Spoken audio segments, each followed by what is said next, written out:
Welcome to a captivating journey through the rich and mystical world of Irish mythology. In this video, we will explore 3 legendary tales that are filled with love, betrayal, wisdom, and destiny. These stories have been passed down through generations, offering timeless lessons about the human heart, the gods, and the forces that shape our lives.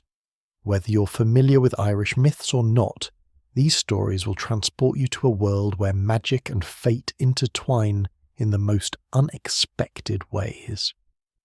First, we have the Salmon of Knowledge, captivate, a tale of wisdom and destiny. The story follows Fionn mac Cumhail, a young man who gains extraordinary knowledge by accidentally consuming the flesh of the magical Salmon of Knowledge. This salmon, having absorbed the wisdom of the gods, grants Fionn not just intellectual power, but also the responsibility and burdens that come with knowing too much. Fionn's journey begins in the wild lands of Ireland, where myths breathe life into every tree and stream, and his quest for wisdom will challenge everything he thought he knew about the world. Next is The Wooing of Étaín, Étaín, a tragic and magical story of love, jealousy, and transformation. Étaín is a woman of unmatched beauty, loved by the god Midir. However, her beauty and light stir the jealousy of Fuamnach, Midir's first wife, who casts a terrible curse on Étaín, turning her into a fly and sending her drifting through the winds of fate for many years. The story takes us across both the mortal and the other world, as Étaín's love with Midir and the tragic consequences of Fuamnach's magic unfold. A timeless tale of love lost and reborn, where the gods themselves are not immune to the heartbreak they cause. Lastly, we have Diarmuid and Gráinne, a forbidden love story that revolves around Gráinne, a beautiful young woman betrothed to the aging warrior Fionn mac Cumhail, and Diarmuid and Gráinne, one of Fionn's trusted warriors. Gráinne falls in love with Diarmuid, and, under the influence of magic and fate, the two run away together, sparking a tragic chase across Ireland. The story is set against the backdrop of the Fianna, a legendary group of warriors led by Fionn. It is a tale of loyalty, love, and the consequences of betrayal, with deep emotional stakes that show the power of the heart and the price one must pay for it. These 3 stories are intertwined with timeless themes of love, fate, and wisdom. From Fionn's quest for knowledge to the tragic romance of Étaín and Midir, and the passionate yet forbidden love between Diarmuid and Gráinne, each story offers a unique glimpse into the rich tapestry of Irish mythology. Whether it's a god's eternal love, a hero's journey, or the price of forbidden love, these stories will captivate and leave you thinking long after they end.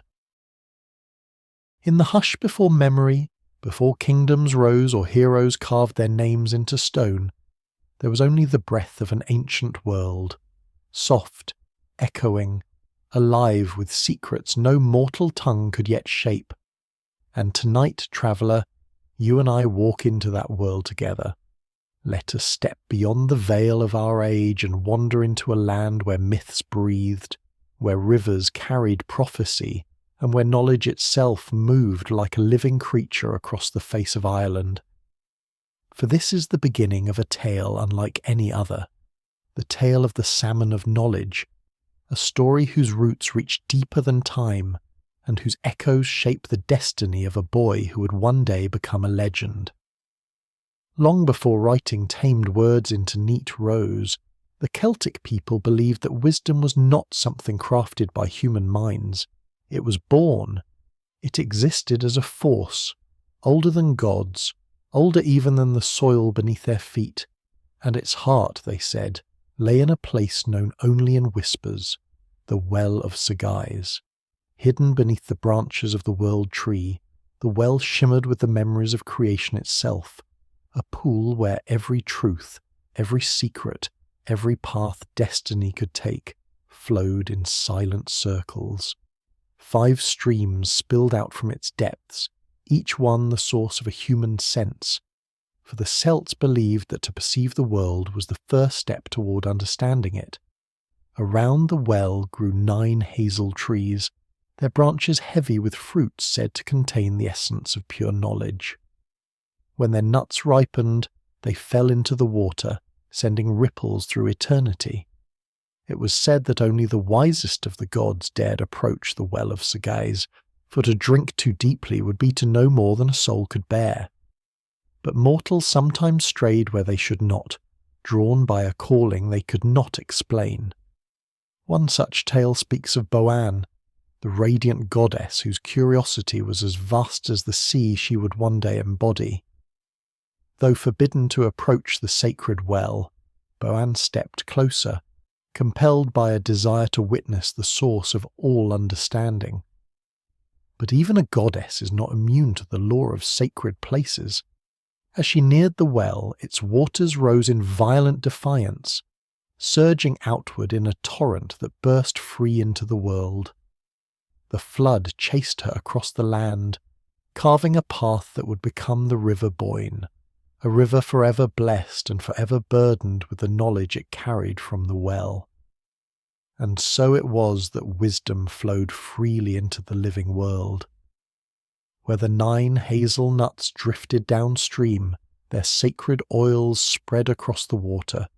Fish swam through it, absorbing the shimmering fragments of ancient truths.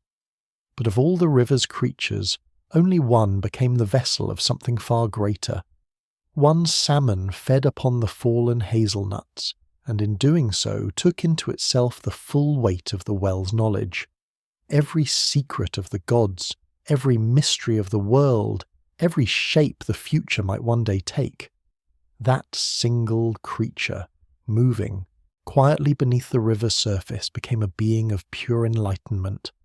The Celts named it the Salmon of Knowledge.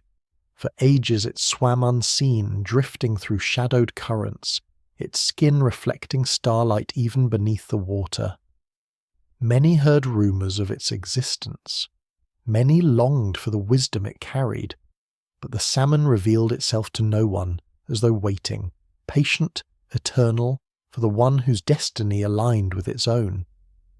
And so, traveller, you must imagine the world as it was then, the Boyne shimmering beneath the breath of dawn, its waters holding the memory of the gods, the land waking slowly, mist curling through the branches of ancient forests, and somewhere in its depths a creature stirring, carrying inside it the knowledge that could change the fate of Ireland forever. The river was no longer just a river. It was the boundary between what was known and what was forbidden. Those who walked along its banks felt something watching them, something ancient and awake. It was around this time that stories began to spread of a poet who lived alone beside the Boyne, a man named Finnegas. Some called him a sage, others a dreamer. But all agreed he was driven by a purpose that set him apart from ordinary men.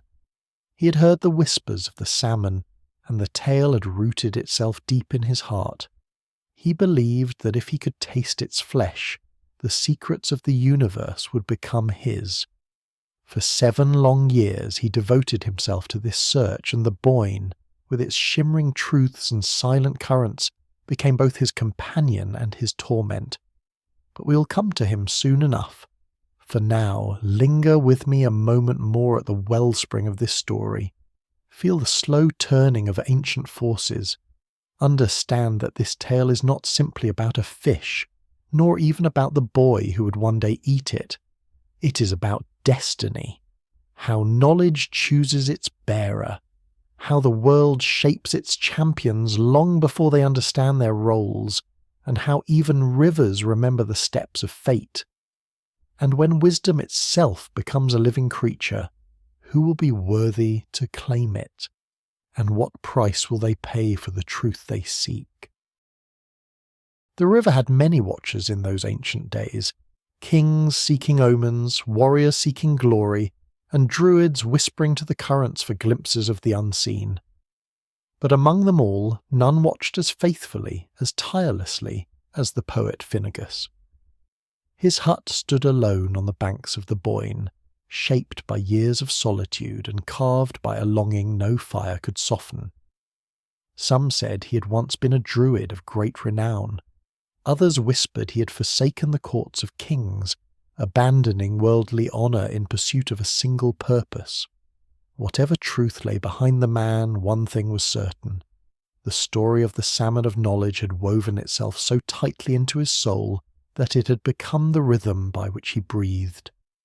Each morning before the sun lifted its pale face over the horizon, Finnegas walked to the river's edge and studied the water as though reading scripture. He knew the way currents bent around submerged stones, the places where sunlight collected in gold-tinted pools, the faint disturbances that signalled fish passing beneath. The Boyne had become his teacher, and he its most devoted student. Yet even after 7 years the salmon remained elusive, appearing only in rumours carried by travellers or glimpsed in dreams that evaporated at dawn. Still he waited, and still he believed, for obsession, when rooted deep, doesn't wither with disappointment. It grows stronger, more desperate, more consuming. And perhaps that is why the river, in its quiet wisdom, chose to answer him not with a miracle, but with a boy. It was a morning wrapped in silver mist when a young figure emerged from the forest, thin but steady, moving with a caution that spoke of a life spent fleeing more than seeking. The boy stopped at the poet's hut, his eyes scanning the river, the woven nets drying in the wind, and finally the man who watched him with the wary curiosity of someone accustomed to secrets. "My name is Fionn," the boy said simply, though the name carried the weight of stories yet to be written. "I seek learning, and a place to stay." Finnegas studied him, taking in the quiet alertness, the swiftness of his gaze, the strength hidden beneath his youth. There was something unspoken in the boy, something the river itself seemed to recognise. Perhaps it was intuition, or perhaps destiny whispered to him in that moment, but the poet nodded and opened his door. And so Fionn became his student. The days that followed settled into a rhythm neither had known they needed. Fionn learned to gather wood, to read the wind, to listen to the river as though it were speaking directly to him. Finnegas taught him verses older than kingdoms, tales of gods who shaped mountains and spirits who guarded forgotten wells. And though the poet had taken in many students before, none absorbed knowledge with the quiet intensity of Fionn. The boy learned not with eagerness but with purpose, as if each lesson filled a space within him carved long ago by fate. Yet for all the wisdom Finnegas gave him, the old poet kept one secret close, the true depth of his obsession. Fionn saw him sometimes pacing at the water's edge long after dusk, hands clasped behind his back, muttering verses of prophecy or fragments of ancient lore. He saw the way Finnegas's face tightened whenever a fish broke the surface, the way his eyes shone with a longing that bordered on pain. But Fionn asked no questions. He simply watched. Then came the morning when the air felt strangely still and the river held its breath. Finnegas stood by the water as always, but something in the way he held himself, rigid, alert, pulled Fionn's attention instantly. The poet's gaze was locked on a shimmer beneath the surface, a pale glow moving against the current. The water rippled, parted, and there it was, a salmon unlike any creation of flesh and bone. Its scales gleamed with the faint radiance of starlight, as though constellations had been pressed into its skin. It moved slowly, deliberately, and the world seemed to fold inward around it. Finnegas whispered only one word. At last. The river roared in approval as he cast his net. It tightened around the creature with the weight of destiny, and when the poet at last lifted it onto the bank he trembled, not from exertion but from awe. The long-awaited moment had come. 7 years of hope, doubt and aching desire converged into a single breath. With a voice roughened by emotion, he placed the sacred burden into Fionn's hands. "Cook it," he said, "but be careful. Do not, under any circumstance, let its skin blister." The boy nodded. He felt the weight of the salmon, its warmth like a heartbeat against his palms, and something inside him stirred, something he could not yet name. But the hand of fate is subtle, and destiny rarely walks a straight path. As the fish sizzled over the fire, a moment of pain, small and sudden, broke the stillness. Fionn's thumb brushed the hot skin. Instinctively he lifted it to his mouth. A spark of something ancient awakened, and the world, for one brief heartbeat, changed. But what truly happened in that instant? And how would Finnegas react when he learned the truth hidden within a single accidental touch? The moment Fionn's thumb touched his tongue, the world shifted. Not violently, not with thunder or blinding light, but with a soft and profound clarity, like a veil lifting from the edge of existence. The crackle of the fire sharpened into a pattern he could somehow decode. The whisper of the wind through the trees carried meaning he had never heard before. Even the river behind him seemed to pulse with a rhythm that was not simply the flow of water, but the movement of knowledge itself. Fionn blinked, stunned, as though awakening from a dream he had not realized he was dreaming. He did not speak. Some instinct, newborn but ancient, told him to remain silent as Finnegas approached, his steps slow and heavy with anticipation. The poet knelt beside him, gaze fixed on the salmon, but something in Fionn's expression made him pause. A flicker of understanding crossed the old man's face, followed by a tremor of fear. He studied the boy, searching for confirmation he already dreaded to receive. "Tell me," Finnegas whispered, voice thinner than smoke. "Have you tasted it?"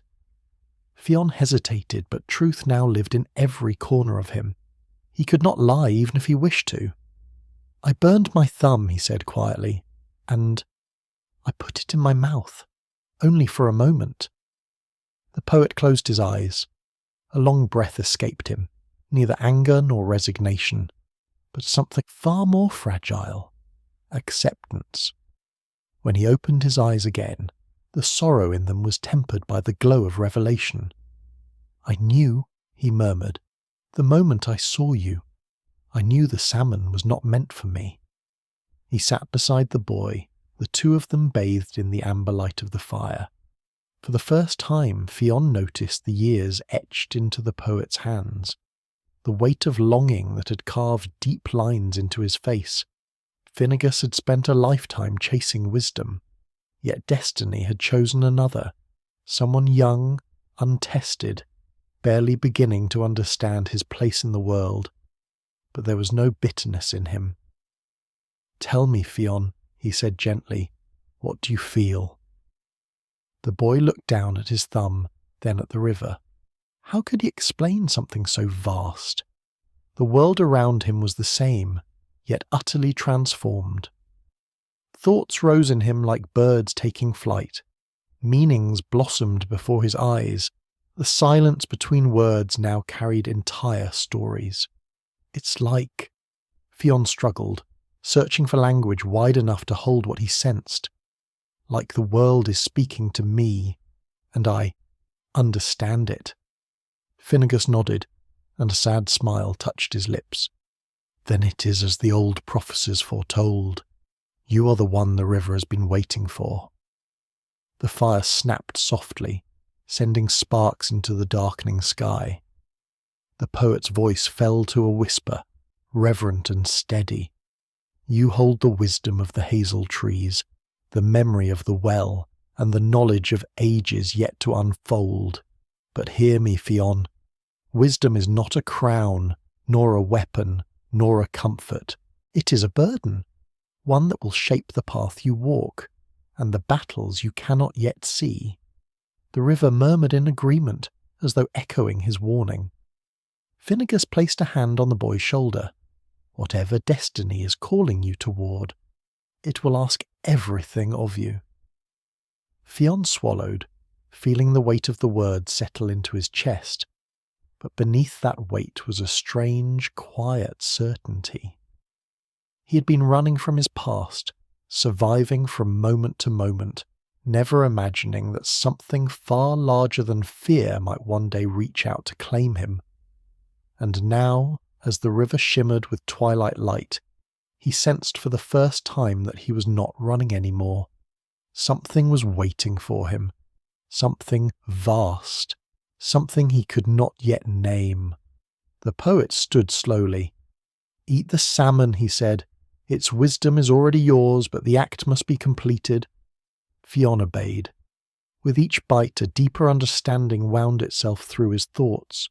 The world unfolded in layers around him, past, present, future, myth, memory, destiny. He felt the shape of Ireland's fate shifting beneath his feet, and in its centre he saw himself.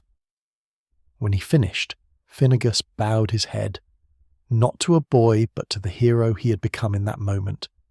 "You will be great, Fionn McCumhale," he said. "Greater than any leader the Fianna have ever known. I have no part left in this story, but I am honoured to have played even a small role in its beginning."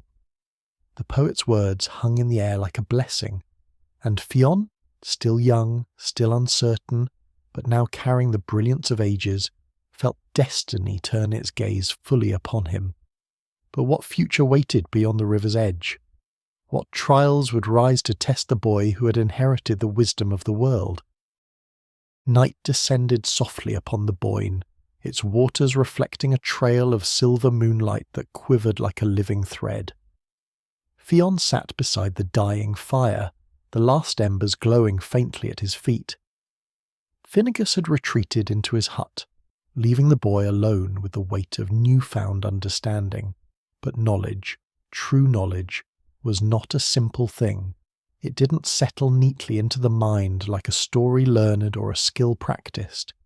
It surged, restless and alive, shifting beneath his thoughts like a great tide trying to find its shore. He closed his eyes. At once, the world opened. Not in visions of prophecy, those would come later, but in a clarity that sharpened everything he had ever known. The distant hoot of an owl carried meaning about the movement of prey. The slow shift of the wind whispered of changing weather. The crack in an old tree nearby told him of storms long past. Every sound, every scent, every touch of air upon his skin wove itself into a tapestry of understanding.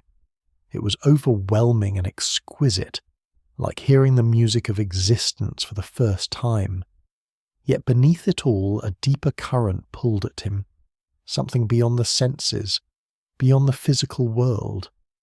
An intuition that stretched into the spaces between moments, guiding him like an invisible hand toward truths he couldn't yet speak aloud. Wisdom was not simply knowing, it was perceiving, feeling the shape of the world as it truly was. Finnegas emerged quietly from the hut. Though the poet had lost the prize he had sought for 7 long years, there was no bitterness in his expression, only a solemn pride and the shadow of farewell. "It is time," he said. Fionn looked up. "Time for what?" "For you to walk your own path," Finnegas answered. "The salmon came to the one it chose, and nothing, not even my years of seeking, could change that." He stepped closer, placing a weathered hand against the boy's arm. "You must go now. Your future lies far beyond this river bank." Fionn felt the truth of those words settle into his bones. Leaving meant stepping into uncertainty, into a world of enemies, dangers, decisions that would shape not just his fate, but the fate of Ireland. Yet the knowledge burning inside him answered with calm certainty. He nodded. Finnegas gestured toward the darkened water. "Before you go, there is one more thing you must understand. Wisdom will guide you, but it does not choose for you. The visions that will come, the instincts, the truths. They are tools, not chains. Do not allow knowledge to blind you to compassion. Even the wiser souls may stumble if they forget the needs of the heart. The poet's eyes glimmered with sadness, but also with a strange serenity. I once believed the Salmon of Knowledge would make me a great man, but now I see my purpose was to prepare the one who would receive it. A long silence stretched between them, filled only by the whisper of the river. Fionn rose. "Thank you," he said softly. The words were simple, but his voice carried layers of gratitude he could not fully express. Gratitude for shelter, for learning, for companionship, and for a mentor who had accepted loss without resentment. Finnegas nodded, though his jaw tightened with the effort of letting go. The world grows darker in places you have not yet seen. The Fianna are leaderless. Ireland trembles under threats both mortal and supernatural, and shadows gather in the corners where once the gods themselves walked. But you... His voice trailed off, then returned steadier. You were born to meet those shadows. Fionn turned toward the forest path. Though young, he walked now with the quiet confidence of someone who carried centuries of understanding behind every step. The night air wrapped around him, no longer a threat but a companion, whispering its secrets freely. Halfway along the path he paused. A question rose in him, one shaped not by fear, but by destiny. "What lies ahead?" he murmured, though he already sensed the answer would not come easily. And indeed, the river remained silent, for wisdom does not reveal the future all at once. It unfolds only as those worthy of it continue walking forward. Yet even without a clear vision, Fionn sensed movement on the horizon, a kingdom waiting for its leader, warriors awaiting a commander who could unite them, darkness stirring in places where ancient foes had never truly slept. He tightened his cloak around his shoulders. Behind him, Finnegas watched until the boy disappeared among the trees, then bowed his head in reverence, not to a student, but to a legend beginning its first quiet steps. And so the boy who had lived in shadows walked into the dawn of his destiny. But destiny is not a single moment.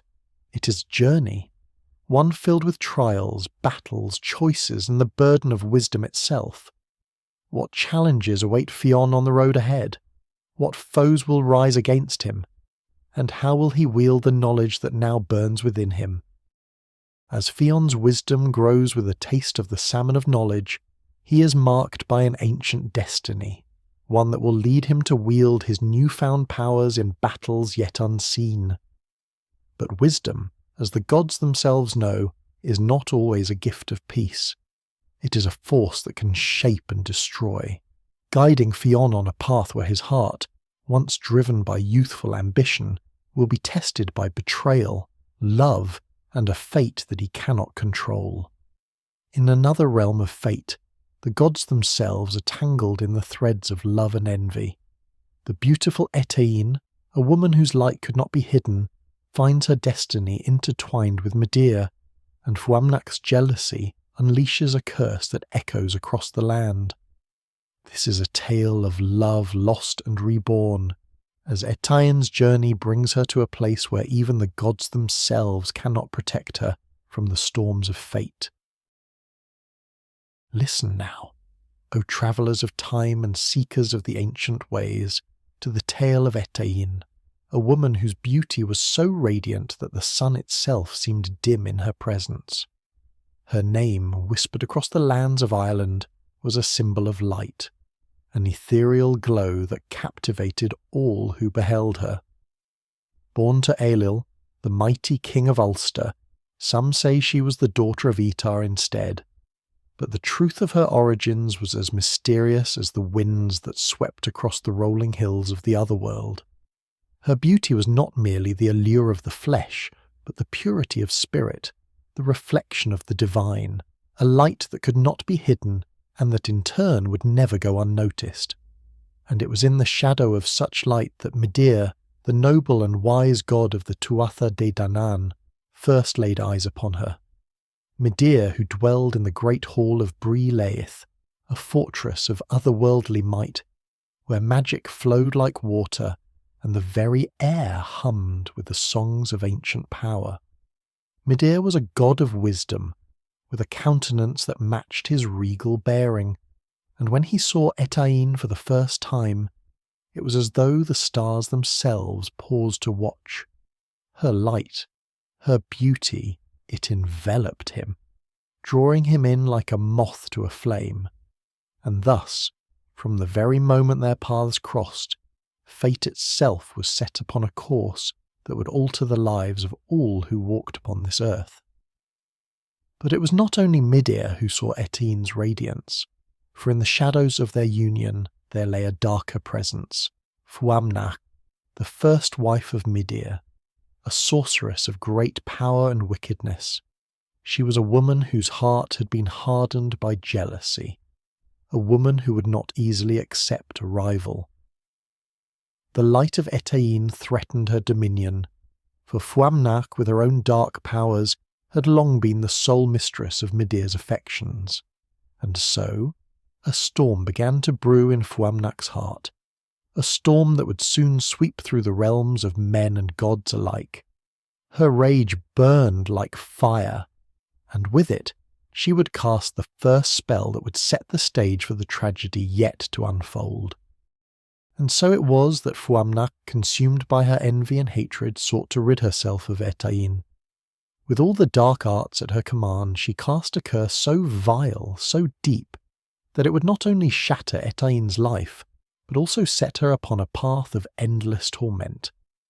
In the darkness of night, Fuamnach stood over the helpless Étaín, her words laced with venom as she uttered a spell of transformation. With a flash of green and purple light, Étaín's form twisted and shrank, her flesh disappearing into the air, leaving behind only a tiny, fluttering creature, a purple fly so small and fragile that even the winds of the earth could carry her away without a trace. In this moment, Étaín was no longer the woman of light she had once been, but a mere speck in the vastness of the world. Midir, upon seeing what Fuamnach had done, was struck with a sorrow so deep that it seemed to pierce his very soul. He could do nothing but watch as Étaín, now trapped in the form of a fly, was swept away by the cruel winds of fate. His heart ached, for though he was a god of great power, he was helpless before the forces of otherworld magic and the jealousy of a woman scorned. Yet, in this moment of despair, a new force emerged, a force of compassion and care. Ingus Og, the young god of love, whose heart was ever full of kindness, felt the sorrow that reverberated through the world at the loss of such a pure soul. Engus, knowing that Étaín was more than just a fly, knowing that within her still beat the heart of a woman, took it upon himself to protect her. He found her, helpless and drifting on the winds, and gently cradled her in his hands. With a touch of his magic, he placed her within a house of crystal, a place where no harm could come to her. There she was safe from the cruelty of Fuamnach's spell, though still imprisoned in the body of a fly. Engus watched over her for many years, never leaving her side, for he saw the innocence that had been stolen from her, and vowed to shield her until the day she could be freed. But Fuamnach, though defeated for the moment, would not rest. Knowing that Étaín still lived, knowing that she still held the light of the otherworld within her, Fuamnach unleashed a new fury. She summoned the winds of Side, the magical gales that swept across the land, and with a single command they rose and swirled around Étaín, carrying her on a journey that seemed endless. For 7 years she was tossed about by the wind, thrown from place to place, never able to rest, never able to find peace. Each time she landed, the winds would rise again, and she would be swept away once more, until even her very name was lost to the winds. Étaín, in her suffering, began to forget. She forgot the light that once shone within her, forgot the love she had known, and even forgot the name that had once belonged to her. She was no longer Étaín, no longer the woman of beauty and grace, but a soul lost in the winds, drifting between the realms of the living and the dead. And as the years passed, the woman who had once been so full of light became nothing more than a shadow in the wind, a being whose very essence had been erased by time and torment. And yet, as the winds of fate are wont to do, they did not leave Étaín abandoned forever. For after 7 long years the winds grew quiet, as though they too had grown weary of their endless journey. The breeze, gentle and soft, carried Étaín's delicate form to a place she could not remember, to a world she did not recognize. It was a small house, nestled among the hills, where the humble wife of King Étaín, the ruler of Ulster, poured herself a cup of wine. And there, in that wine, was Étaín, no longer a woman, no longer a fly, but once again the essence of a soul trapped within a vessel of life and flesh. The wife of King Étaín, unaware of the power that had woven its way into her drink, took the cup and drank deep, and so Étaín's spirit was reborn within her. The transformation was swift, but unseen to mortal eyes. The wife of Étaín soon found herself with child, a child whose beauty was unmatched in all the land. No one knew that this was the rebirth of Étaín. No one could have guessed that the soul of the woman of light had returned, for the memories of her former life had been erased. She was born again into the world of men, not as a goddess, not as a woman of power, but as a child of mortal flesh. The child grew quickly, her beauty evident even as she learned to speak her first words. Étaín, now reborn, was raised in the world of men, no longer bound by the laws of the other world, but still carrying with her the essence of the divine. She was known throughout Ulster and beyond as the most beautiful of all the women of Ireland, her beauty so great that it seemed to transcend mortal understanding, and as her beauty blossomed, so too did the hearts of men, drawn to her like moths to a flame. From the farthest reaches of the land suitors came to seek her hand, eager to possess the light that shone from within her. But though the world saw only her beauty, Étaín felt a deep and haunting emptiness within herself, a yearning she could not explain. In her soul there was a sense of loss, a distant memory of something forgotten, something lost to time. She did not know why she felt this way, for the life she'd known before had been erased, but the emptiness persisted, gnawing at her heart. She was a woman who was beloved by all, yet she knew not why she could not feel complete. And so it was that, as Étaín entered her womanhood, the king of all Ireland, Éochaid Éirem, heard of her beauty and could not resist. He too sought her hand, and his desire to make her his wife was unmatched. For Éochaid was the most powerful of kings, and he believed that no beauty could ever compare to the light of Étaín, and so he set forth with all the strength of his kingdom to claim her. But Étaín, though flattered by his attentions, could not shake the feeling that there was something more. She could not explain the emptiness that followed her every step, nor could she understand why her heart was not at peace. Yet she agreed to marry Éochaid, for he was the king of all Ireland, and in her heart she hoped that his love might somehow fill the void she felt. Her wedding day came, and she became the Queen of Tara, the most powerful of all lands. But even in her regal robes sitting at the throne, Étaín could not escape the strange pull in her soul, a call she could neither name nor resist. The void in her heart grew wider with each passing day, and in the quiet moments of the night, when all was still, she could almost hear the echo of a forgotten name, a voice lost to time.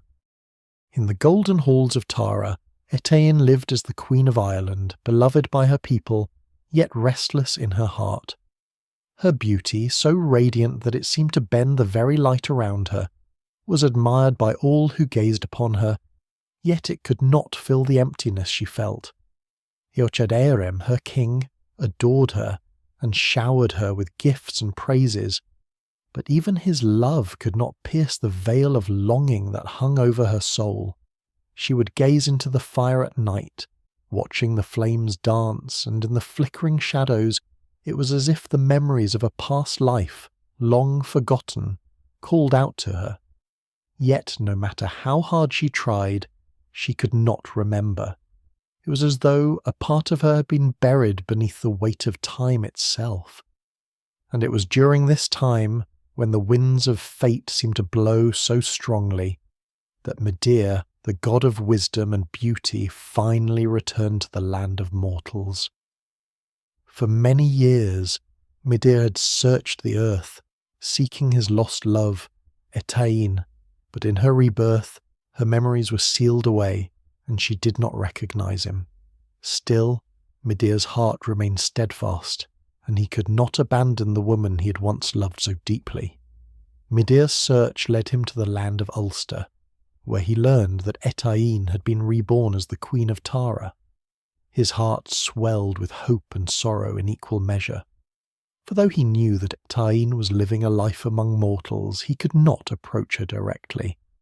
The laws of the otherworld, ancient and binding, prohibited him from taking any action that would disrupt the natural order. And so, Medea, bound by these rules, sought a way to reach her, a way to reclaim the love that had been stolen by time and magic. It was through the aid of Angus Og, the god of love and beauty, that Medea found his path. Angus, whose heart was filled with compassion for Étaín and Medea alike, saw the pain in their hearts and agreed to help. Together, they devised a plan to allow Medea a chance to win back his lost love. But Éochaid, ever proud and ever cautious, was a king who feared no one, and certainly not the mysterious god who sought the queen's heart. Medea knew that to reach Étaín, he would first have to face the great king in a contest of strength and wisdom. And so, Medea, through the guidance of Angus, approached Éochaid with a challenge, a game of fidchal, the sacred board game of the gods, a game of wit and strategy.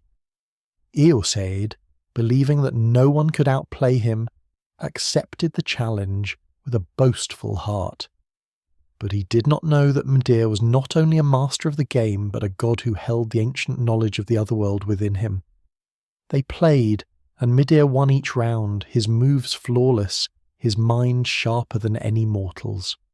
Yet, with each victory, Éochaid grew more desperate, more determined to avoid the consequences of his losses. He begged for a new challenge, a new task, refusing to accept the defeat that seemed inevitable. Medea, ever patient, agreed. But what was it that he truly sought? What was it that Medea wanted, if not the throne of Tara or the power of the mortal king? With a voice like the wind, he made his final request, a simple and heartbreaking one. "All I ask, O king," Medea said, "is to hold Étaín in my arms, to kiss her once, to remember the love that we once shared." The king, taken aback by the simplicity of the request, hesitated. Could he refuse such a humble request? Could he deny the god who had proven himself so worthy? But deep in his heart, Éochaid knew that the love between Medea and Étaín was not one that could be easily severed, and fear crept into his heart. Still, he had sworn an oath, and he could not back down now. As Medea's words hung in the air heavy with the weight of truth and longing, Éochaid, king of all Ireland, was torn.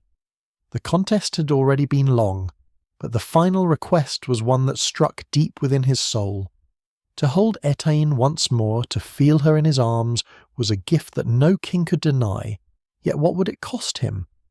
The thought of losing her to another, to a god no less, filled Éochaid with an anxiety he could not shake. But his word had been given, and honour demanded that he keep it. Thus the game was set to continue.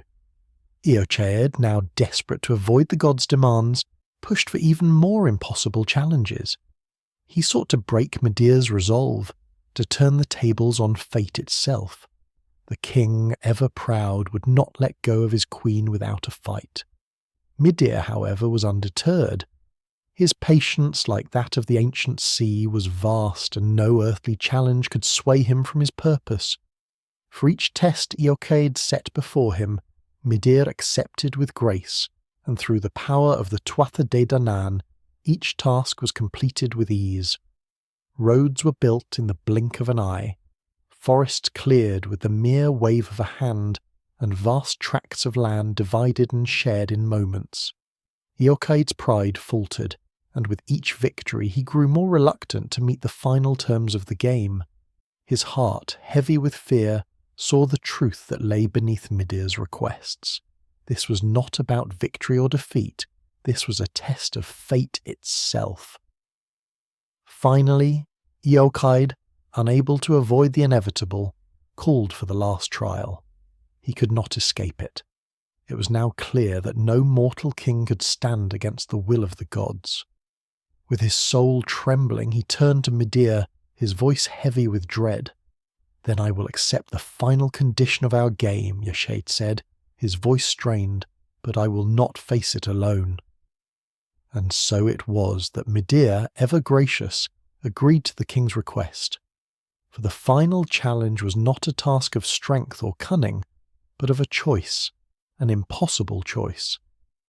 Medea would bring 3 women before Éochaid, each identical in form and beauty, and the king must choose which one was Étaín. The test of fate was set. 3 women stood before the mighty king, each as radiant as the sun itself, their faces like the dawn, their forms like the wind. They were all perfect in their own way, and yet only one was Étaín. Medea had cast his magic, and the resemblance was so complete that no mortal could have told them apart. The moment had come. Éochaid, his heart pounding, studied each of the women before him.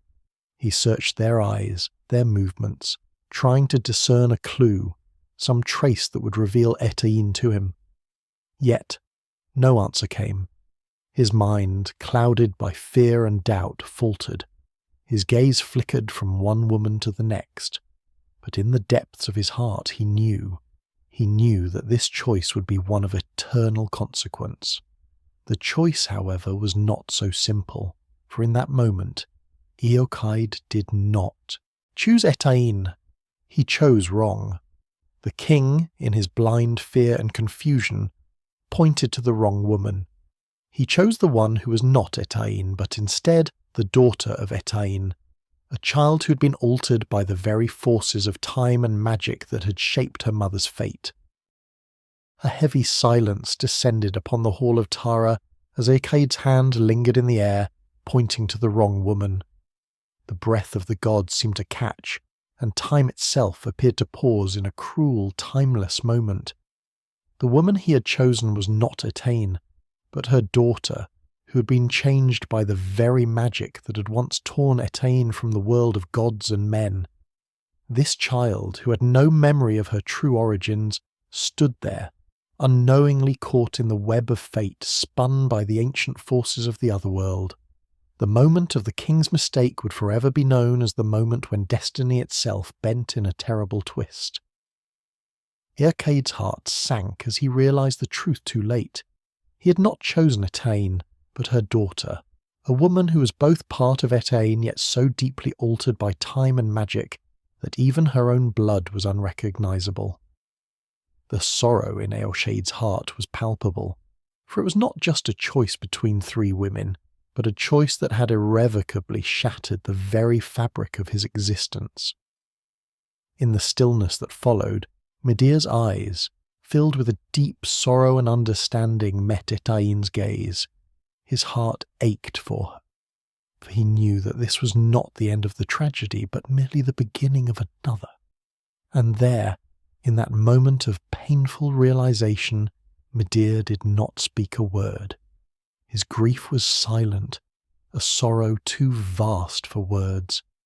Étaín, whose soul had been torn apart by the forces of love and loss, looked at her daughter, and the memories of her past life surged within her like a river that could not be contained. As Éochaid stepped back, stricken by guilt, his voice trembling, he realized the weight of his error. He had chosen the wrong woman, the child of Étaín, whose heart would be lost forever in the shadows of her mother's forgotten love.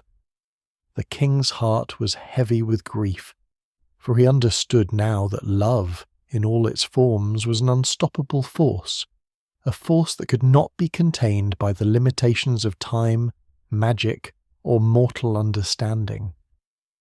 And in his mistake, Éochaid had unwittingly sealed his own fate. The gods, who watch silently from their lofty realms, turn their eyes away from the mortal world.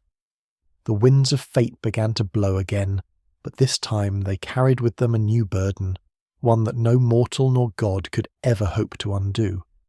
But Midir, with the wisdom of ages, knew that this was not the end. No, this was only the beginning of another cycle, another thread in the vast tapestry of fate that would weave its way through the lives of Étaín and Éochaid and all those who came after them. And in that moment, Midir did what was perhaps the only thing he could do. He took Étaín's hand, and in a gesture that was both loving and heartbreaking, he kissed her, and in that kiss, the memories of their past life flooded back to her. The woman who had once been lost in the winds of time was now whole again. The light that had been stolen from her, the love that had been taken, returned in a rush of feeling so powerful that it seemed to break the very world in two. Her soul, once again whole, remembered her love for Midir, remembered the beauty of their union, and the deep eternal connection that no time or magic could sever. And in that moment, as Midir and Étaín embraced, the air itself seemed to shift, and the gods looked on in silent sorrow, for they knew that what had been broken could never be truly mended. They had watched as fate unfolded, as love was torn apart and lost, but they also knew that love in its purest form could not be destroyed. It could only be transformed, reborn, and carried across the winds of time, over and over again. And so, with the weight of the past hanging heavy in their hearts, Midir and Étaín took one final step. They transformed into swans, their bodies taking flight as they soared over the ancient land of Tara, leaving behind the mortal world and all its sorrows. In the quiet of the night, their wings beat in unison, a symbol of love eternal, of souls bound by fate and time. Éochaid, in his sorrow and confusion, watched as they disappeared into the heavens, and for the first time he understood that no mortal king, no matter how mighty, could ever truly possess what was not meant for him. The wind howled through the trees, a mournful cry echoing across the hills of Tara, and the gods themselves wept for the love that had been lost, the love that would never be fully reclaimed. And so it was that Étaín and Midir, transformed into swans, flew across the skies of Tara, their hearts bound together in a love that no force could sever, not even time itself. The heavens above seemed to open for them, and the winds carried them far from the land of men, to a place where no mortal could follow. Yet, as they soared, their love, pure and eternal, was not free from the echoes of what had been lost. For though they had escaped the bonds of mortality, they could never escape the consequences of the choices made in the world below. Éochaid, broken by his error, fell into despair. His heart, heavy with guilt and regret, became a shadow of the once mighty king.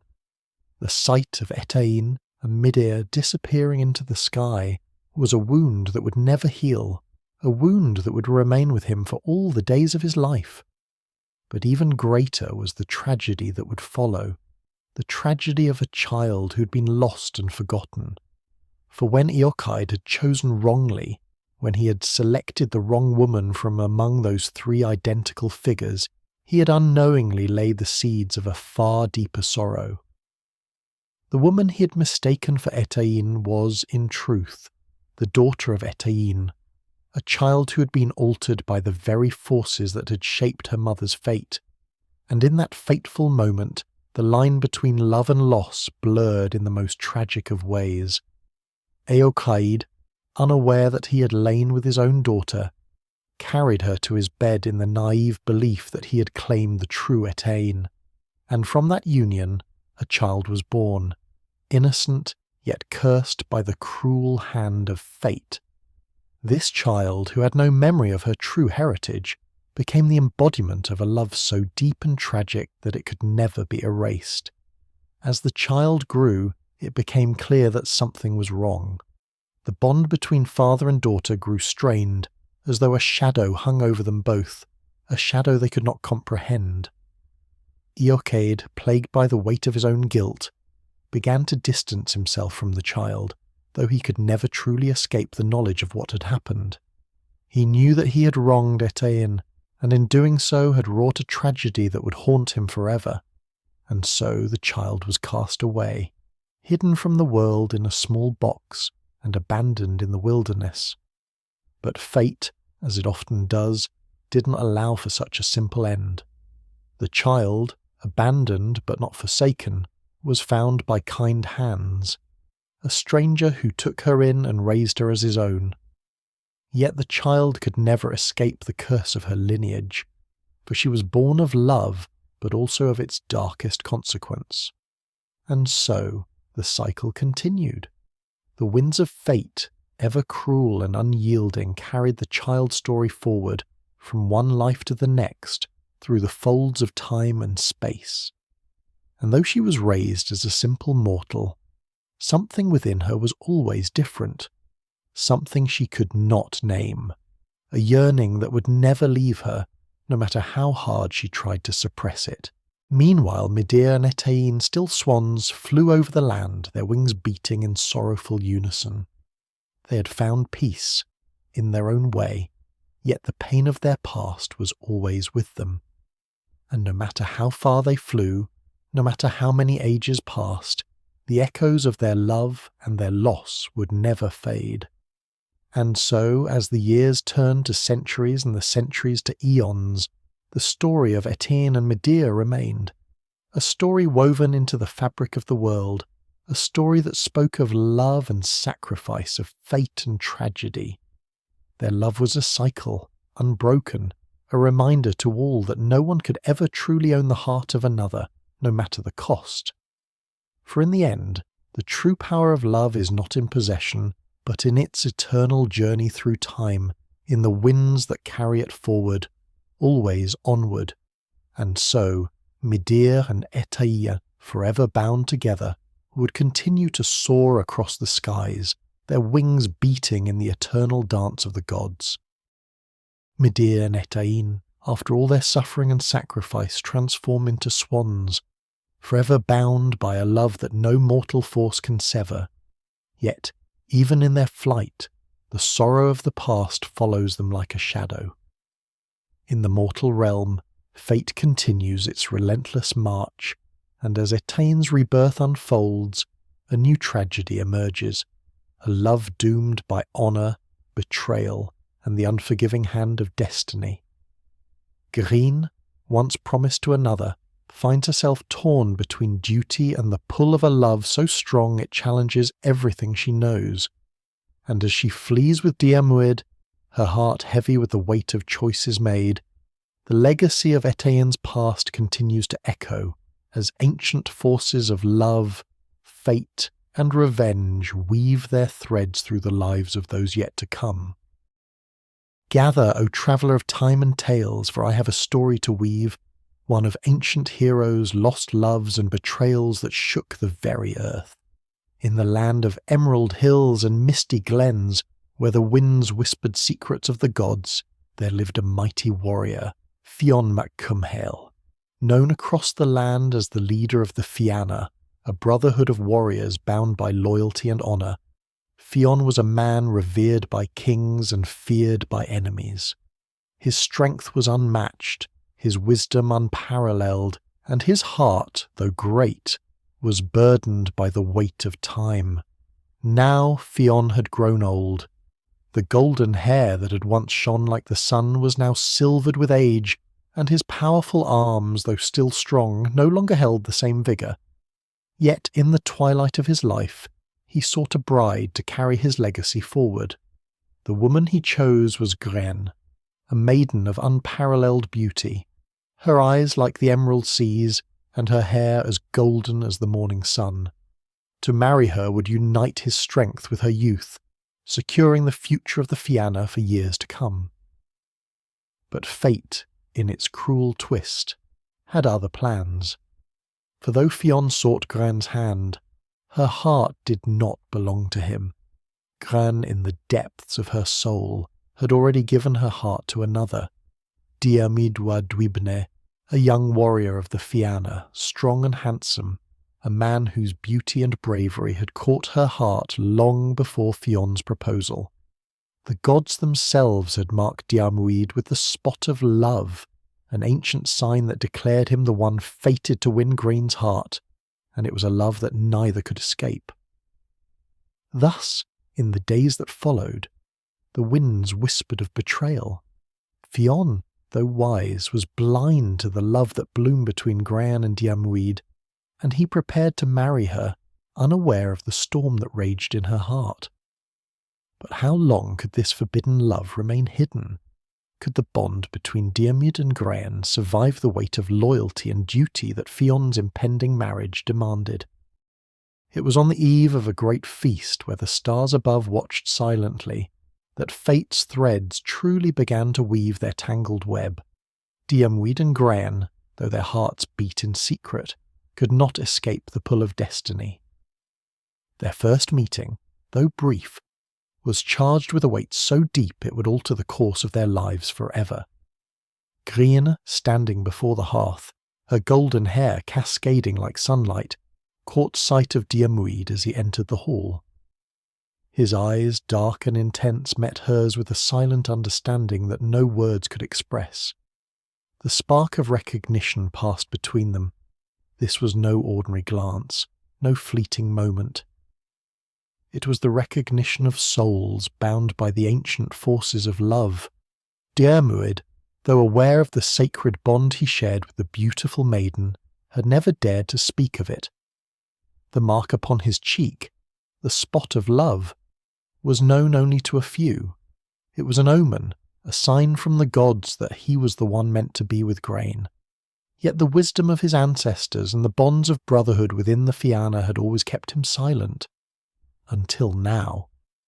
As their eyes met across the room, there was a moment of silence, a pause where time itself seemed to hold its breath. Gráinne felt it first, the unspoken connection, the power of the unseen forces that tugged at her heart. She knew, as surely as the stars knew their course in the heavens, that Diarmuid was the one she had always been destined to love. Yet there was a weight in her chest, a burden of duty to Fionn, the man she was about to marry. But destiny does not heed the boundaries of duty. It calls with a voice that cannot be ignored. From that moment, Diarmuid and Gráinne shared a secret, a bond that would soon break all that had been sacred. Their love was not a whisper in the night, nor a fleeting fancy, but a force so powerful it would test their very souls. Yet, what of Fionn, the man who had loved her for so long? Would he sense the growing storm, and would he forgive them, or would the winds of jealousy and betrayal tear apart the very bonds that held them together? The weight of their love, once a secret buried deep within their hearts, could no longer be contained. It was in the quietest of moments, when the shadows grew long and the fires flickered low, that Gráinne's resolve faltered. The curse of destiny had already been cast upon them, for neither she nor Diarmuid could escape the call of their hearts. Gráinne, in a moment of desperation and brokenness, did what she knew she must. She placed a guise upon Diarmuid, a binding curse that would force him to follow her, to flee with her into the wilderness, to break every vow they had sworn and live only for their love. The words of the gaze were ancient, spoken in the tongue of the gods, a language older than time itself. They carried the weight of fate, and once spoken, they could not be undone. Diarmuid, though a man of honour, could not resist. The gods had already woven their threads into the fabric of his life, and Gráinne's love was now a part of that tapestry. The curse was a bond that neither he nor she could escape. And so Diarmuid, despite the heavy toll it took on his heart, did what was demanded of him. He could not betray Gráinne, nor could he betray the love that had been written into their very souls. He turned his back on the Fianna, on the brotherhood he had fought beside for so long, and took Gráinne's hand. They fled into the unknown, where the mountains whispered and the forest concealed secrets older than any mortal could understand. The land itself seemed to tremble with the knowledge of their defiance. But fate, as it always does, soon came calling. Fionn, though unaware of the skis, knew that something had changed. He felt the shift in the air, the unsettling quiet that accompanied the absence of his bride-to-be.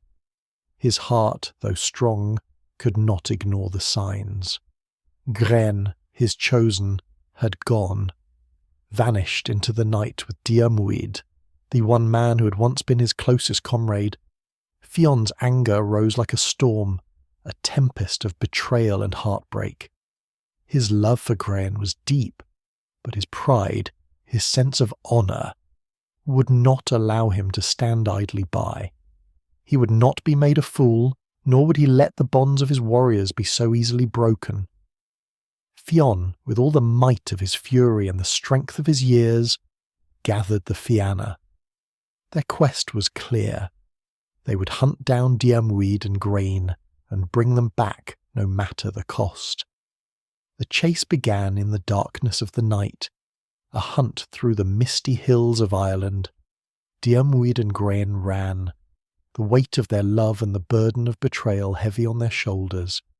They knew that Fionn would stop at nothing to bring them back, but in each other they found the strength to keep moving forward, to keep running toward the only future they could claim for themselves. Yet, as they fled, the question lingered in the air. Could love, so pure and strong, truly endure the wrath of Fionn and the Fianna? And how far would the gods allow this love to run before it was caught in the grip of fate's unforgiving hand? Through the wilds of Ireland they fled, the land beneath their feet both a refuge and a prison, as ancient and untamed as the love that now bound them. The days were long, and the nights even longer, filled with the constant shadow of pursuit.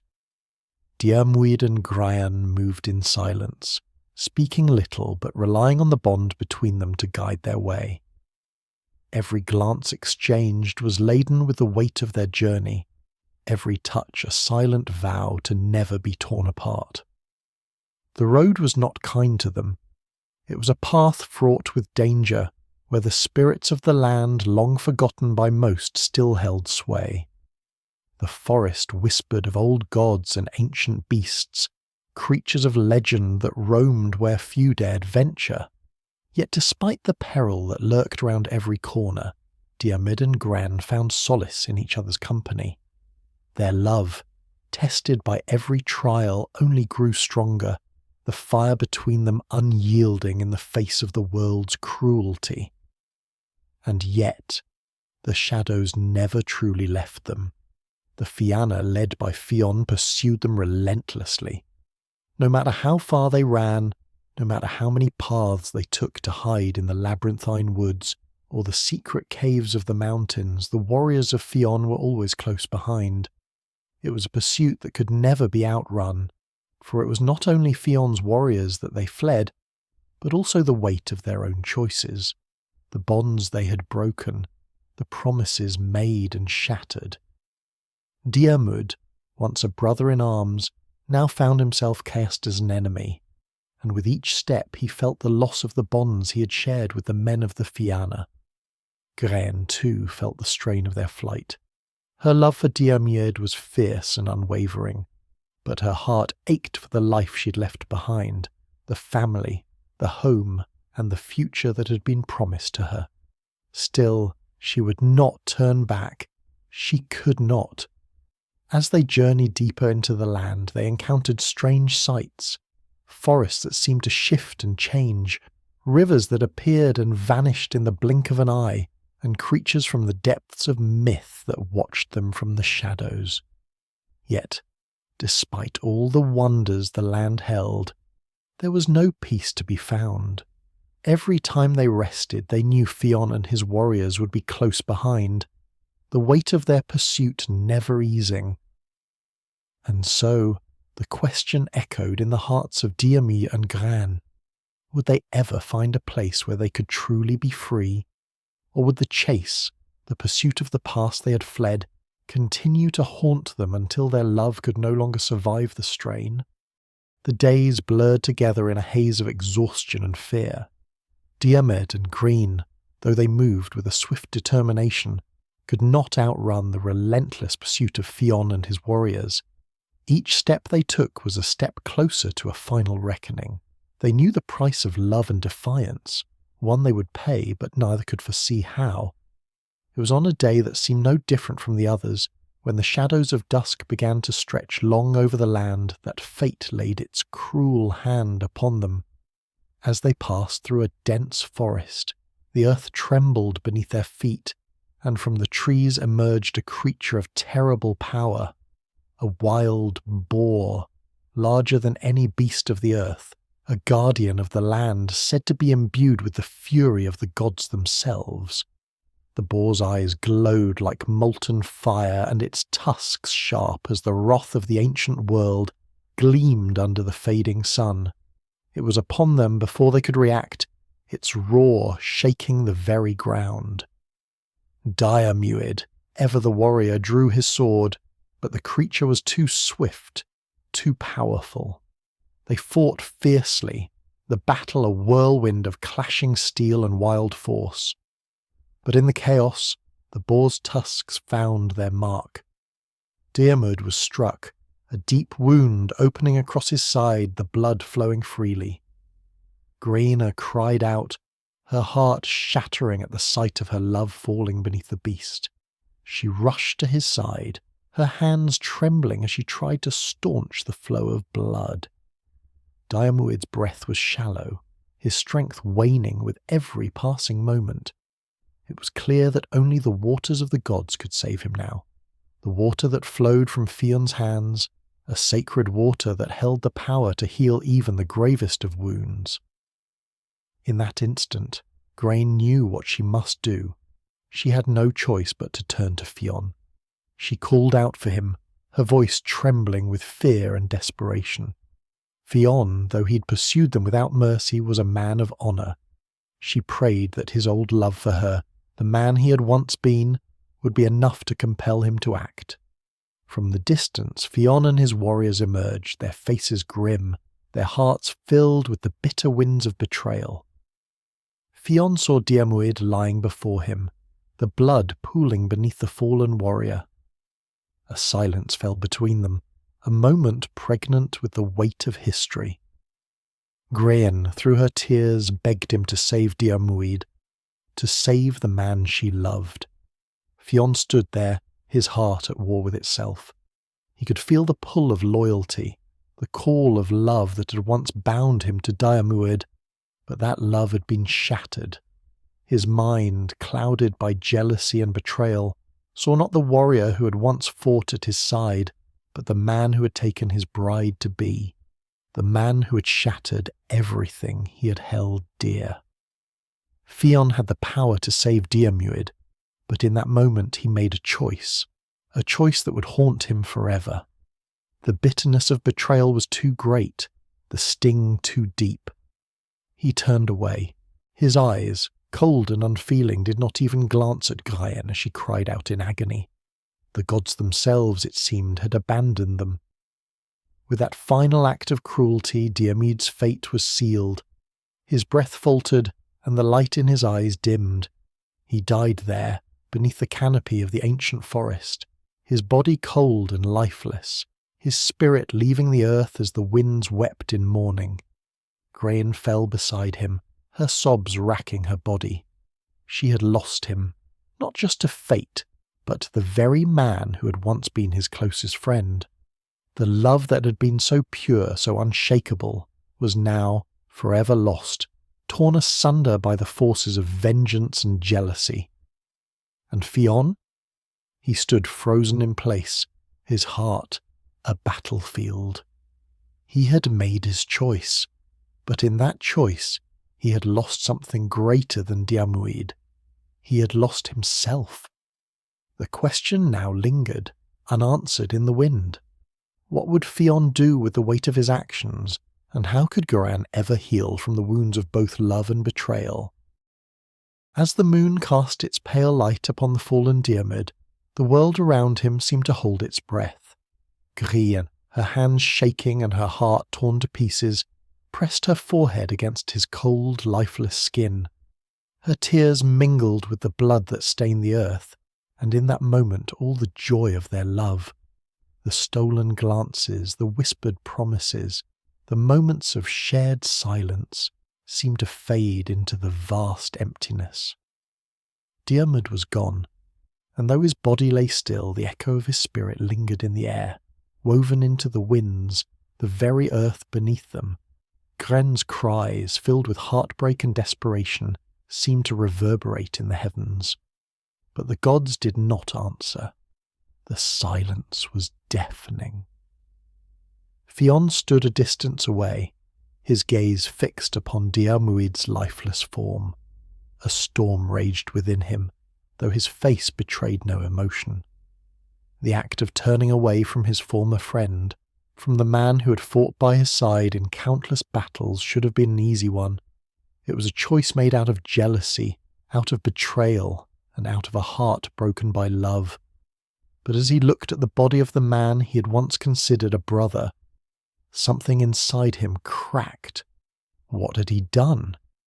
Fionn's chest tightened, the weight of his actions beginning to sink in like a stone in still waters.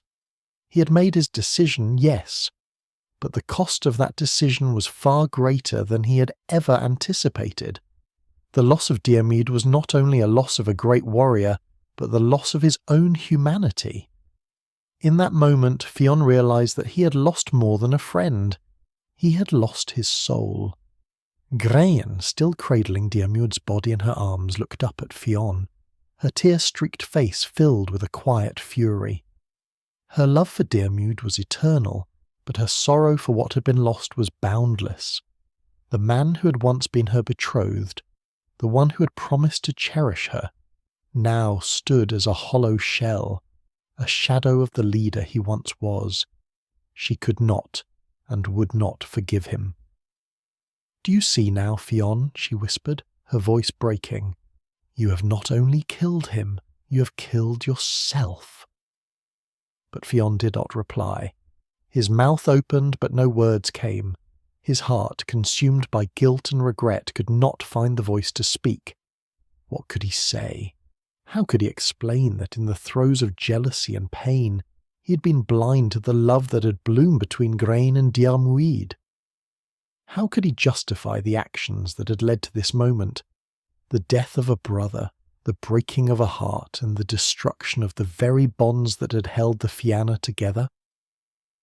As Gráinne stood, the cold winds of the night stirring her hair, Fionn's mind turned inward, consumed by thoughts of what could have been.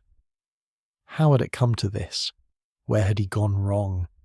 Was it the pride of leadership that had led him to this moment?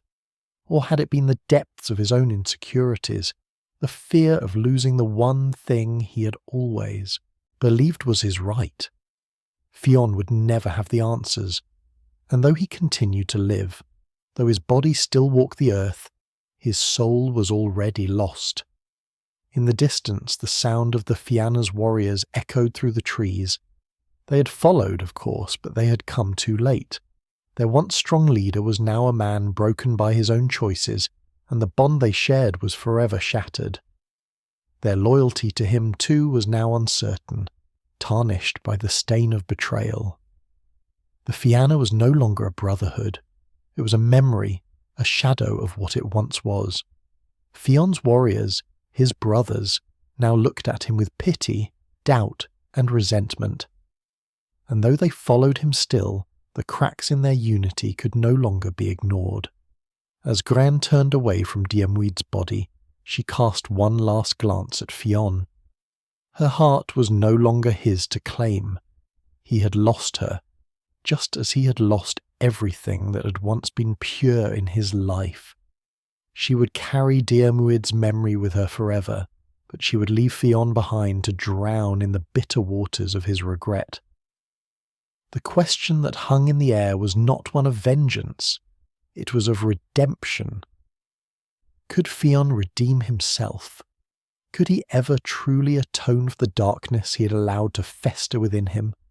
Or was he doomed to live with the weight of his betrayal, haunted forever by the ghost of the man he had once called friend? Time, as it always does, moved forward, but for Fionn it seemed to crawl. The weight of his choices pressed upon him with every step, and each day felt like an eternity. The Fianna, once a symbol of honour and strength, now stood on the brink of collapse. What had once been a brotherhood, held together by loyalty, love, and mutual respect, was now fragmented. Fionn, the mighty leader who had commanded the loyalty of men and gods, now found himself alone, haunted by the ghosts of his past actions. The warriors who had once followed him with unwavering devotion now looked upon him with suspicion and doubt. The land itself seemed to mourn the loss of Diarmuid.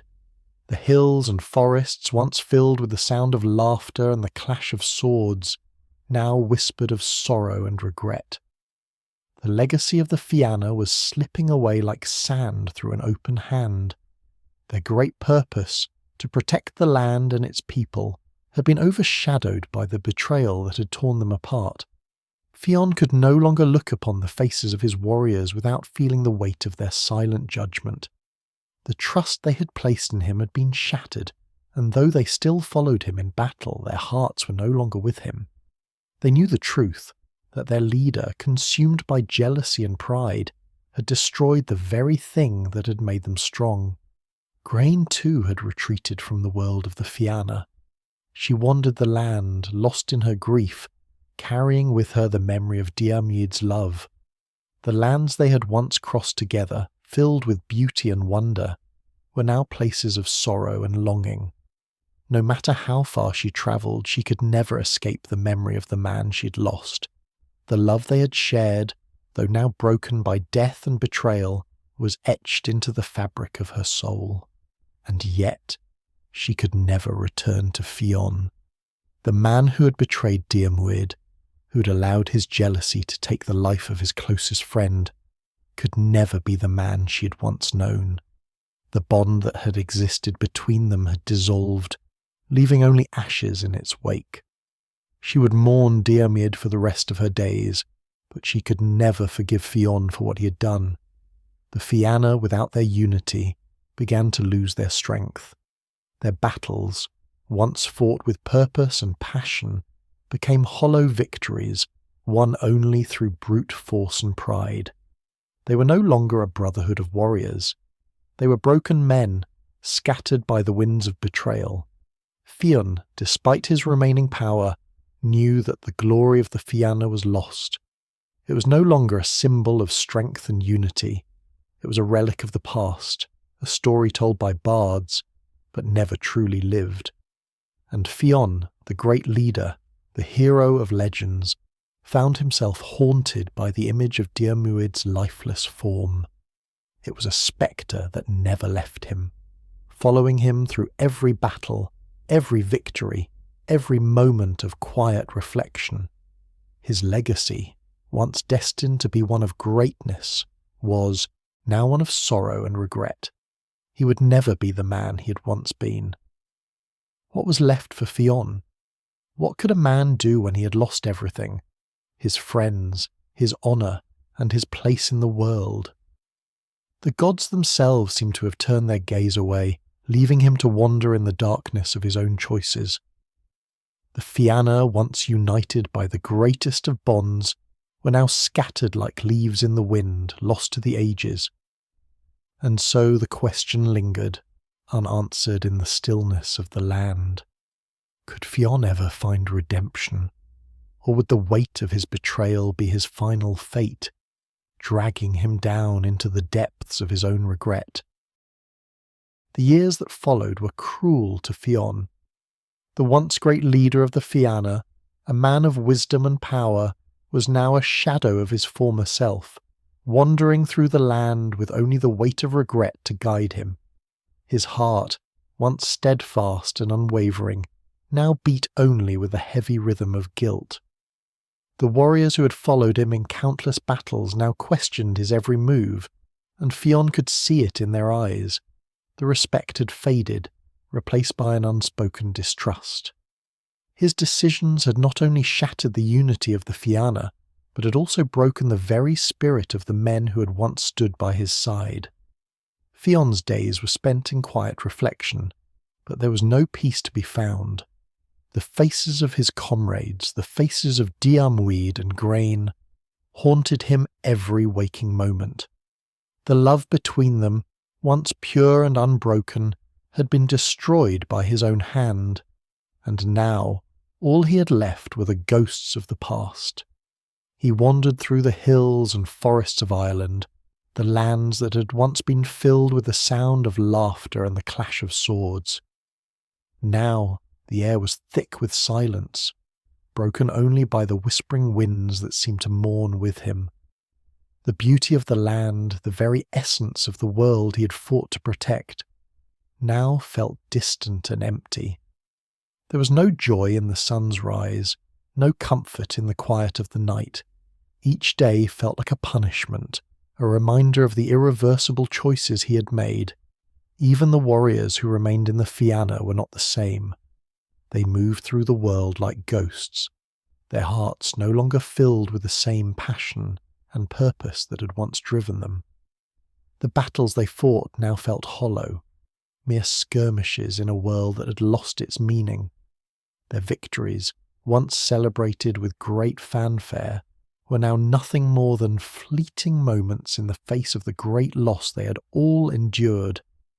The unity that had once defined them had crumbled like dust in the wind, and yet, despite the despair that surrounded him, Fionn could not escape the responsibility that weighed on his soul.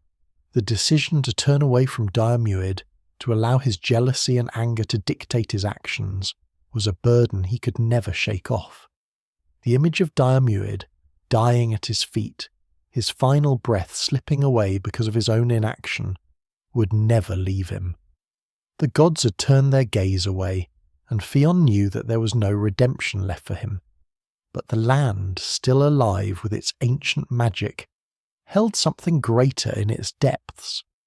The bond between Diarmuid and Gráinne had been forged by the gods themselves, and though Fionn had severed it, that bond could never truly be undone. In the quiet moments of his wandering, Fionn would hear the whispers of the past, the voices of the land calling out to him. It was as if the very earth was mourning, and in its sorrow it asked him one final question. Could he ever find peace, or would he forever be consumed by the fire of his own choices? Fionn, though broken, still had the fire of life within him, and though he could never undo what had been done, the question lingered in the silence. Could a man as lost as he still find his way, even if the path was shrouded in darkness? As the winds howled through the trees, Fionn stood alone in the vast expanse of the land, a solitary figure in a world that had once been his. The Fianna was gone, the bond of brotherhood shattered, and the legacy of his choices was written in the stars above. But the question, though unanswered, was the only one that remained. Could a man who had lost everything still find a way to redeem what had been broken? Or was he forever condemned to wander alone, haunted by the ghosts of the past? The years slipped by, like the quiet passage of seasons in a world untouched by time. Fionn, though his body had aged, seemed to carry the weight of centuries upon his shoulders. His soul, once fierce and bold, was now like an ancient tree, gnarled and weary from the storms it had weathered. The Fianna, the brotherhood that had once thrived under his command, was but a distant memory. The fires of their unity had long since been extinguished, and the warriors who once stood by his side had scattered to the winds, their names now legends sung only by the bards. Gráinne too wandered the earth, her heart forever bound to Diarmuid. She had loved him fiercely, and though her sorrow had dulled with the years, it had never fully left her. In the quiet moments, when the moonlight bathed the land in silver, she would think of him, of his smile, of the way he had looked at her with such tenderness, and she would weep. She knew, as only one who had experienced such love could, that the bond they shared could never truly be broken. It would live on, not just in the stories passed down through generations, but in the very earth beneath her feet. And Fionn, he too had learned something in the long years of reflection. In the silence of his regret, he had come to understand the cost of his actions. He had always been a man of great strength, a leader who had commanded loyalty and respect. But true strength, he now realized, was not found in the power of the sword or the weight of leadership. It was found in the ability to see the humanity in others, to choose love over pride, to put aside the ego that often drove his decisions. Fionn's life had been one of great victories, but it had also been one of deep, painful losses. The betrayal of Diarmuid and Gráinne had torn apart everything he had built, and in its wake he had found that there were no true victories in the destruction of love. The strength of his heart, once tempered by the fire of battle, had become tempered by sorrow, and it was this sorrow that had become his true companion. But, as with all things, the passage of time brought a certain peace. Though Fionn would never forget the loss of Diarmuid, though he would never be free of the burden of regret, he had learned a vital lesson, that love, true love, was not something to be taken lightly, nor something to be possessed. It was a gift, a force of nature that could not be bound by laws, by oaths, or by pride. And when that love was betrayed, as it had been in the case of Gráinne and Diarmuid, it was not only the lovers who suffered, but all who were tied to them. The legacy of the Fianna, though fractured, would not be lost to the world, for the story of Diarmuid and Gráinne, of love and betrayal, would endure through the ages, whispered in the winds that swept across the hills, carried in the songs of the bards, and etched in the hearts of those who believed in the power of the heart's desires. As Fionn stood alone, the weight of the past heavy upon him, he understood now that redemption was not a thing to be found in the external world. It was something to be found within. He could never undo the damage he had done, but he could learn to live with it. He could strive to be a better man, one who valued love over all things, one who would never again let jealousy or pride guide his hand. And so, the tale of Fionn Gráinne and Diarmuid came to an end, not in victory, but in the quiet acceptance of the lessons that had been learned too late. The Fianna, as it had once been, was no more, but the stories of their deeds, their sacrifices, and their loves would live on forever. As the winds of time carried the last whispers of their tale into the future, the land remained vast, ancient, and ever watchful. And the question that lingered in the air was not one of revenge, but one of understanding. Can we ever truly learn from the mistakes of the past, or are we doomed to repeat them